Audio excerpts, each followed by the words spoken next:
مبين وفديناه بذبح عظيم. صدق الله العلي العظيم وصدق رسوله النبي الكريم. ونحن على ذلك لمن الشاهدين والشاكرين والحمد لله رب العالمين. اللهم صل على محمد وعلى آل محمد كما صليت على إبراهيم وعلى آل إبراهيم إنك حميد مجيد. اللهم بارك على محمد وعلى آل محمد كما باركت على إبراهيم وعلى آل إبراهيم إنك حميد مجيد. محترم سامعین، آج عید الاضحیٰ کا دن ہے. ذی الحج کا مہینہ جب شروع ہوتا ہے، آپ کے میرے ذہن میں دو باتیں آتی ہیں. ایک یہ کہ جو اللہ کے گھر گئے ہوئے ہیں حج کرنے، اللہ مجھے بھی حج کر رہا ہے. یہ ہر مسلمان کی ایک خواہش ہے. دوسری بات قربانی ہے. اب سوال یہ پیدا ہوتا ہے کہ حج کی تو بات سمجھ آتی ہے کہ وہ ایک عبادت ہے. اللہ نے مخصوص دنوں میں وہ عبادت رکھی ہے. قربانی کی سمجھ نہیں آئی آج تک. یہ قربانی کا مطلب کیا ہے؟ یہ کیوں جانور اتنے ذبح کیے جاتے ہیں؟ یہ اللہ رب العزت نے ہر صاحب نصاب پر کیوں واجب کی ہے؟ یہ بات سمجھنے کی ہے. قربانی کا پہلا فلسفہ تو یہ ہے کہ اللہ رب العزت نے آپ کو مجھے دولت عطا فرمائی، رزق دیا. اسی رزق میں سے قربانی کی جائے.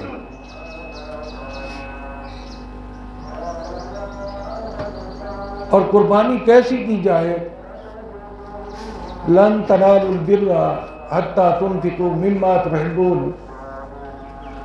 اللہ رب العزت ارشاد فرماتے ہیں کہ میرے راستے میں جو کچھ تو نے خرچ کرنا ہے وہ چیز خرچ کرو جو تجھے سب سے زیادہ پیاری ہو. اپنے اوپر بوجھ سمجھ کر یہ قربانی کا جانور ذبح نہیں کرنا چاہیے، ورنہ قربانی نہیں ہوگی. اور یہ بڑی عجیب بات ہے کہ اگر وہ کسی بڑے جانور میں کوئی ایسا شخص ملا ہوا ہے اور اس کی نیت خراب ہے تو وہ جو باقی 6 ہیں ان کی بھی قربانی گئی. انما الاعمال بالنیات، اعمال کا دار و مدار نیتوں پر ہے. یہاں ہمارے گاؤں میں تو ایسا رواج نہیں ہے. میں پچھلے ہفتے مسلسل ملتان آتا جاتا رہا تو لوگ جانوروں کی، قربانی والے جانوروں کی نمائش کرتے ہیں. اب وہ دکھاوا ہو گیا. دکھاوا رب کو پسند نہیں ہے. قربانی ایسی کی جائے جو آپ کو سب سے زیادہ پیاری لگے، دل کو لگے. اچھا عجیب بات ہے، قربانی کا فلسفہ تو دیکھیں نا. جانور تو ذبح کر لیا، تقسیم بھی کر لیا، خود بھی کھا لیا. اللہ تعالیٰ کو اس کا کیا فائدہ ہے؟ یہ سوچنے کی بات ہے. سورہ حج 17واں پارہ اللہ رب العزت ارشاد فرماتے ہیں لَن يَنَالَ اللَّهَ لُحُومُهَا وَلَا دِمَاؤُهَا وَلَكِنْ يَنَالُهُ التَّقْوَىٰ مِنْكُمْ۔ مجھے تمہارے اس خون کی، اس گوشت کی ضرورت نہیں ہے۔ رب فرماتے ہیں کہ میں تو یہ دیکھنا چاہتا ہوں تو نے میری بات کتنی مانی ہے۔ وَلَكِنْ يَنَالُهُ التَّقْوَىٰ مِنْكُمْ، میں تو تیرے دل کی کیفیت دیکھنا چاہتا ہوں کہ اپنے ہاتھوں سے اپنی آنکھوں کے سامنے تو جانور ذبح کراتا ہے یا کرتا ہے۔ رب فرماتے ہیں ذبح بھی کر، کھا بھی خود، مجھے تیرے گوشت کی ضرورت نہیں ہے۔ میں نے پہلے عرض کیا نا جی، یہ صرف اللہ رب العزت ہمیں پرکھنا چاہتے ہیں۔ آپ ذرا غور کریں، اللہ رب العزت نے ہمیں بڑا مال دیا، رزق دیا، اور جب دینے کی باری آئے تو ہم مریل سا جانور ذبح کر دیں، سستے سے سستا ڈھونڈیں، نہیں وہ پھر کوئی فائدہ نہیں۔ اچھا، اب یہ قربانی کہاں سے شروع ہوئی، کس طرح ہوئی؟ حضرت ابراہیم علیہ السلام 1,24,000 انبیاء میں سے ایسے نبی گزرے ہیں جنہیں اللہ رب العزت نے بہت زیادہ آزمایا۔ وَإِذِ ابْتَلَىٰ إِبْرَاهِيمَ رَبُّهُ بِكَلِمَاتٍ فَأَتَمَّهُنَّ، اللہ رب العزت نے بہت زیادہ آزمایا، اور حضرت ابراہیم علیہ السلام اور اس کا خاندان اس آزمائش میں کامیاب ہوا۔ یہ جو 3 بلکہ 5 دن 7 ذی الحج سے لے کر 13 ذی الحج تک یہ ایک مخصوص عبادت ہے، 2 عبادات، حج اور قربانی۔ پورا سال پھر آپ جانور ذبح کرتے رہیں، میدان عرفات میں جا کر حاضری دیتے رہیں، نہ وہ حج ہوگا نہ قربانی ہوگی، یہ اللہ نے مخصوص دن رکھ دیے ہیں۔ اب آپ دیکھیں کہ اللہ رب العزت ہمیں آزمانا چاہتا ہے۔ پھر مثال دی، سورہ صافات ہے 23واں پارہ، حضرت ابراہیم علیہ السلام کو اولاد نہیں دی اللہ نے، 85 سال زندگی کے گزار دیے، اللہ نے اولاد نہیں دی۔ پھر اللہ سے دعا مانگی، اللہ مجھے اولاد عطا فرما، تو اللہ رب العزت نے پھر خوشخبری دی، حضرت اسماعیل علیہ السلام پیدا ہوئے۔ اب عجیب بات ہے، اللہ نے 85 سال کی عمر میں اولاد دے کر پھر آزمانا چاہا۔ ابھی حضرت اسماعیل بیٹھنے کے قابل بھی نہیں ہوئے تھے، اللہ نے حکم دیا اپنی بیوی اور اپنے بچے کو جنگل بیابان میں چھوڑ آؤ، اور پیچھے مڑ کر بات نہیں کرنی۔ آج جس جگہ خانہ کعبہ ہے، تاریخ اگر آپ پڑھیں تو یہ بالکل جنگل بیابان، کوئی چیز وہاں پہ نہیں تھی، نہ کوئی انسانی روح وہاں پہ رہتی تھی۔ حضرت ابراہیم علیہ السلام نے حضرت حاجرہ اور حضرت علیہ السلام کو وہاں چھوڑا اور واپس مڑ دیے، چونکہ اللہ کا حکم تھا۔ جو ہی واپس مڑنے لگے، حضرت حاجرہ نے پوچھا ہمیں کس کے سہارے چھوڑ کے جا رہے ہو؟ اب رب کی طرف سے بولنے کی اجازت نہیں تھی۔ حضرت ابراہیم علیہ السلام نے اشارتاً کنایتاً بتایا کہ اللہ کا حکم ہے، حضرت حاجرہ فرماتی ہیں اگر اللہ کا حکم ہے تو اللہ ہی ہماری حفاظت فرمائے گا. یہ ہوتا ہے توکل، یقین. اب یہ حج کی عبادت اور قربانی، یہ جتنے بھی مناسک ہیں اس کے اندر، یہ سارے کے سارے حضرت ابراہیم علیہ السلام کے خاندان کی ادائیں ہیں. اب حضرت ابراہیم علیہ السلام واپس چلے گئے، پھر آب زمزم کا معاملہ آیا، پانی ختم ہو گیا. آپ ذہن میں یہ بات بٹھا لیں کہ مسبب الاسباب کون ہے؟ یار زور سے تو بولو. مسبب الاسباب اللہ کی ذات ہے، سبب وہ خود بناتا ہے. پانی ختم ہو گیا، کھجوریں ختم ہو گئی. اب حضرت اسماعیل چونکہ معصوم بچہ ہے، پیاس سے اس کا برا حال ہے.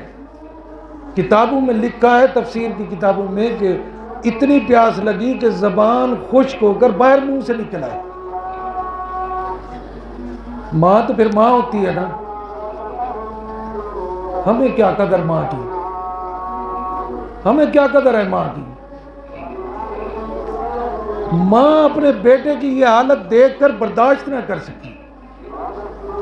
جو حاجی کرام ہیں، حجاج کرام، یا جن دوستوں نے عمرہ کیا ہوا ہے، ان کو پتہ ہے کہ خانہ کعبہ کے مشرقی سائڈ پر تھوڑا سا ترچھا دو پہاڑیاں ہیں. ایک کا نام صفا ہے، یہ قدر نیچی ہے. ایک پہاڑی مروہ ہے، وہ ذرا اونچی ہے. حضرت حاجرہ دیکھنے کے لیے دوڑی کہ شاید کوئی بندہ، کوئی راہی، کوئی مسافر، کوئی قافلہ یہاں سے گزرے تو میں اپنے بچے کے لیے تھوڑا سا پانی لے سکوں. صفا پہ چڑھی، اب نظر کچھ نہیں آیا. پھر آگے مروہ کی پہاڑی ہے، تقریباً میل سوا میل کا فاصلہ ہے درمیان میں. اب درمیان میں جب آئی تو بچے پہ نظر نہیں پڑ رہی تھی. حضرت اسماعیل علیہ السلام نظر نہیں آ رہے تھے. ماں تو پھر ماں ہوتی ہے نا. اس نے دوڑ لگائی، مروہ پہ چڑھی، کچھ نظر نہیں آیا. پھر صفا پہ آئی، پھر مروہ پہ گئی، 7 چکر لگائے.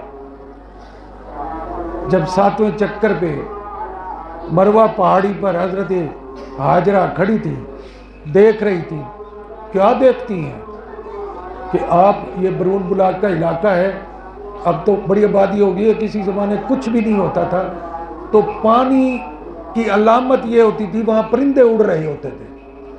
پرندے جس جگہ اڑ رہے ہوں وہ سمجھ جاؤ کہ یہاں پانی ہے. حضرت حاجرہ پہاڑی پہ کھڑی ہیں، کیا دیکھتی ہیں؟ پرندے وہ خانہ کعبہ کے ارد گرد منڈلا رہے ہیں. دوڑی ہوئی آئیں، کیا دیکھتی ہیں کہ حضرت اسماعیل علیہ السلام جہاں لیٹے ہوئے ہیں، ان کی یہ پاؤں کی ایڑیاں، وہ جس جگہ زمین پہ لگ رہی تھی بچے کی، تو وہاں سے پانی کا ایک چشمہ پھوٹا. حضرت حاجرہ دیکھتی رہ گئی. دیکھتے ہی دیکھتے پانی پھیلتا جا رہا ہے. حضرت حاجرہ آگے مٹی لگا رہی ہے کہ پانی رک جائے. یہیں پہ پانی رکنے کا نام نہیں لے رہا. حضرت حاجرہ کی چونکہ زبان عبرانی تھی، عربی زبان نہیں تھی، عبرانی زبان تھی، تو کہتی ہیں زم زم زم، رک جا رک جا رک جا. حضور صلی اللہ علیہ وسلم فرماتے ہیں کہ اگر اماں حاجرہ زم زم نہ کہتی تو یہ پانی جو ہے پوری روئے زمین پر پھیل جاتا. اب آپ دیکھیں، تقریباً 7,500 ہزار سال پہلے کی بات ہے. وہ کنواں اب بھی چل رہا ہے. اور جو شخص حضرت ہاجرہ کی طرح وہاں صفا مروہ پہ دوڑے گا نہیں، نہ عمرہ ہوگا نہ حج ہوگا۔ اللہ کو یہ ادا پسند آ گئی۔ پھر بچہ ذرا تھوڑا بڑا ہوا، اللہ نے پھر ایک اور امتحان لینا چاہا۔ فلما بلغ معه السعی، جب چلنے پھرنے کے قابل ہوا، قال، کہا حضرت ابراہیم علیہ السلام نے، یا بنیا، اے میرے بیٹے، انی ارا فی المنام، میں نے خواب میں دیکھا، انی اذبحک فانظر ماذا تری، کہ میں تجھے ذبح کر رہا ہوں، تیری کیا رائے ہے؟ بچے کی عمر 7 سال کتابوں میں لکھا ہے، تقریباً 7 سال کے لگ بھگ ہے۔ آپ مجھے یہ بتائیں 7 سال کے بچے کو کیا شعور ہوتا ہے، کتنی ایک سوچ ہوتی ہے اس کی، کوئی پتہ کوئی؟ اب اپنے بچوں کو دیکھیں، آخر نبی نے یہ کام کیوں، اپنے بچے سے کیوں پوچھا کہ تیری کیا رائے ہے؟ اب یہ سنت ابراہیمی ہے۔ آپ بھلے گھر کے سربراہ ہیں، یار چندہ آپ بھلے گھر کے سربراہ ہیں، آپ کوئی کام کرنا چاہتے ہیں تو اپنی اولاد سے ضرور مشورہ کرو، مانو نہ مانو یہ ایک الگ بات ہے، مشورہ کرنا سنت ہے۔ تو پوچھا، بیٹا میں نے خواب دیکھا ہے، اب قرآن کے الفاظ ہیں، میں اپنی طرف سے تو گھڑ کے نہیں بتا رہا، بھائی یہ جھولی والے آ رہے ہیں تو اس میں یہ مدرسے کا چندہ ہوگا، تو مدرسے کے لیے چندہ ذرا کھل کر دل کھول کر اس میں ڈالیں، مدرسے کا کام بڑا ہونے والا ہے، تو اللہ خیر کرے پھر انشاءاللہ وہ کام بھی مکمل کرنے ہیں، مہربانی کیجیے گا۔ یا بنیا انی ارا فی المنام، میں نے خواب دیکھا ہے۔ اب بیٹا تو کہہ سکتا تھا نا ابو جان، خواب تو خواب ہوتا ہے، لیکن باپ بھی نبی، بیٹا بھی نبی، یہ کوئی عام ہستیاں تھیں نہیں۔ نبی جو ہوتا ہے نا جی، وہ نبی پیدائشی نبی ہوتا ہے۔ تو حضرت اسماعیل علیہ السلام کے جو الفاظ جواب جو دیا وہ کمال جواب ہے۔ یا ابت افعل ما تؤمر، اے ابا کر گزریے جس کا تجھے حکم ملا ہے۔ یا ابت افعل، بھیج دینا، یا ابت افعل ما تؤمر، ابا جان جس چیز کا آپ کو حکم رب کی طرف سے ملا ہے کر گزریے۔ یہ ہے فلسفہ قربانی کا۔ آج پڑھے لکھے لوگ، یہ دوسری جھولی والے آ رہے ہیں، یہ مسجد کا چندہ ہے، مسجد بھی نامکمل ہے، ابھی مکمل نہیں ہوئی، تو یہ آپ لوگ پہلے ہی اتنا وہ پیسے دیتے رہے تو الحمدللہ بڑا کام ہو گیا ہے۔ تو یہ نیلے رومال والے یہ مسجد کا چندہ ہوگا، یہ لال رومال والے جو آگے آ رہے ہیں یہ مدرسے کا چندہ ہوگا۔ میں عرض کر رہا تھا، جلدی کریں بھی، جلدی ٹائم ہو رہا ہے۔ یا ابت افعل ما تؤمر، یہ حافظ زمان کا تو ہے نا؟ جی اچھا،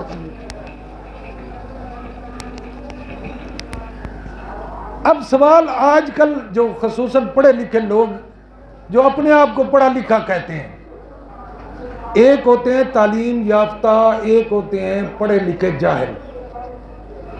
جو تعلیم یافتہ شخص ہوتا ہے اس کو پتہ ہے رب کا حکم ہے، کرنا ہے، یہ اپنی دلیلیں نہیں گھڑتے۔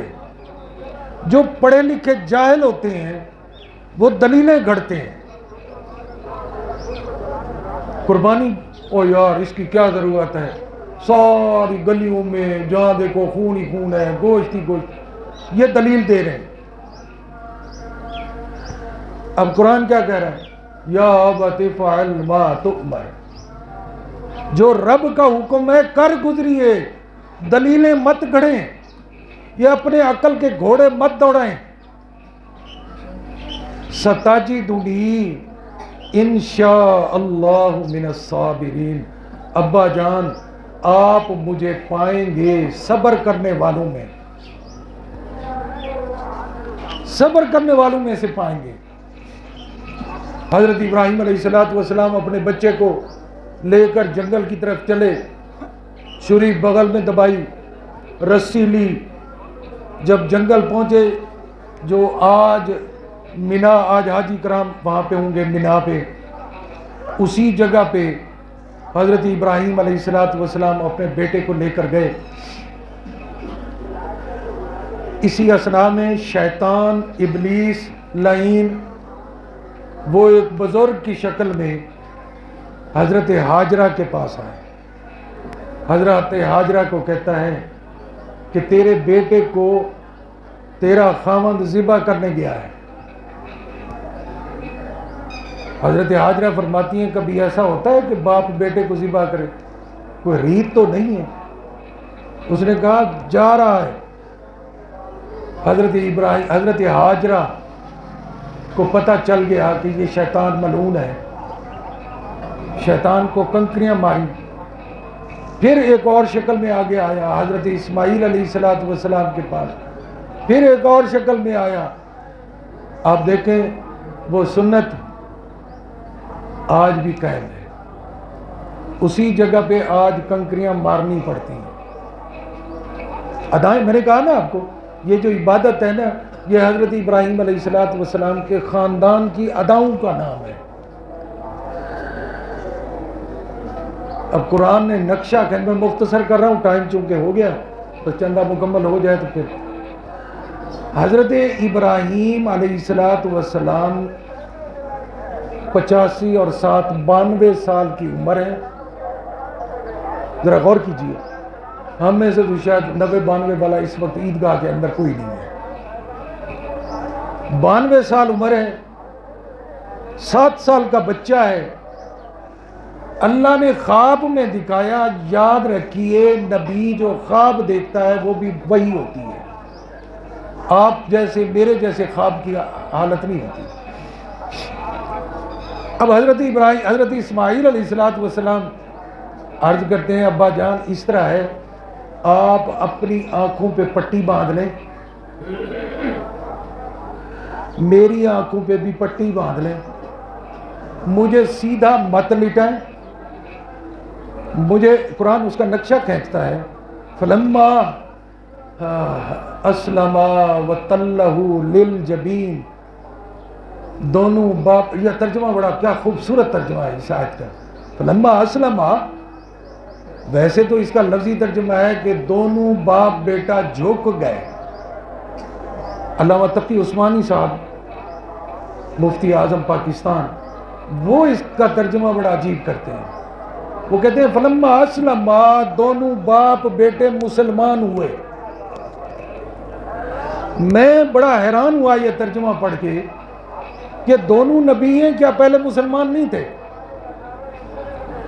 یاد رکھیے جو شخص رب کے در پہ نہیں جھکتا، اپنی من مانی کرتا ہے، اپنی دلیلیں گھڑتا ہے، وہ مسلمان نہیں ہے۔ بھلے وہ اس نے حج کیے ہوں، عبادات کرتا ہو، لیکن اس کے دل میں فطور ہے، دماغ میں فطور ہے، وہ کوئی مسلمان نہیں ہے۔ فلما اسلما، دونوں باپ بیٹے جھک گئے رب کے سامنے، وَتَلَّهُ لِلْجَبِينِ، حضرت ابراہیم علیہ السلام نے حضرت اسماعیل کو ماتھے کے بل لٹا دیا، چھری لی، ہاتھ پاؤں باندھے، چھری لی، چھری گردن پہ چلا دی۔ اب رب کا حکم چھری کو ملا کہ اے چھری، یہ میرا بندہ ہے، اس کی گردن کا ایک بال بھی کٹنا نہیں چاہیے، کیونکہ اس کی اولاد میں سے میں نے مقصود کائنات محمد رسول اللہ صلی اللہ علیہ وسلم کو پیدا کرنا ہے۔ جس ہستی کے لیے کائنات بنائی گئی وہ ہستی کا جد جو ہے وہ حضرت اسماعیل علیہ السلام. خیر بڑا لمبا واقعہ ہے. کوشش کرتے رہے, چھری نہ چلی, چونکہ چھری کو حکم تھا رب کا. تفسیر میں لکھا ہے کہ حضرت ابراہیم غصے میں آئے, چھری پتھر پر ماری, پتھر 2 ٹکڑے ہو گیا, لیکن حضرت اسماعیل کی گردن پہ نہیں چڑھ گئی. یہ کیا حکمتیں کیا ہے؟ حکمت کیا ہے؟ حکمت قربانی کی یہی ہے, اپنی دلیلیں مت گھڑیے, رب کا حکم آ گیا, بس رب کا حکم ماننا ہے. تو میں نماز کا طریقہ آپ کو بتا دیتا ہوں.